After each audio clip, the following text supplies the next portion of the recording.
अस्सलाम वालेकुम नाजरीन, में गुफरान बिन याकूब कासमी। नाजरीन, दारुल उलूम देवबंद से कंपाउंड इमारतों का तफसीली नक्शा तलब। बजरंग दल की शिकायत पर SDM ने भेजा फिर नोटिस।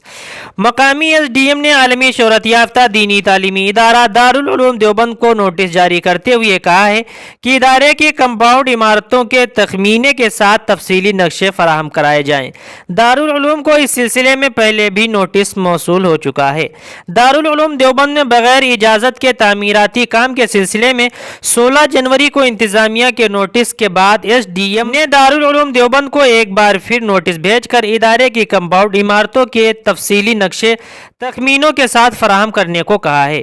बजरंग दल के विकास त्यागी ने मामला 2019 में भी उठाया था, जिसके बाद उस वक्त के DM ने बगैर नक्शा तामीरात पर भारी भरकम जुर्माना लगाया था।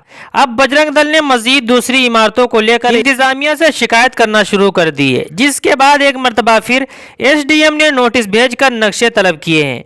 विकास त्यागी का इल्जाम है कि इंतजामिया की तरफ से बार बार नोटिस किए जाने के बावजूद दारुल उलूम देवबंद के जिम्मेदार तखमीना के साथ तफसीली नक्शा पेश नहीं कर रहे हैं, इसलिए इंतजामिया इदारे के अंदर गैर कानूनी तामीरात को गिराने के लिए कार्रवाई करे।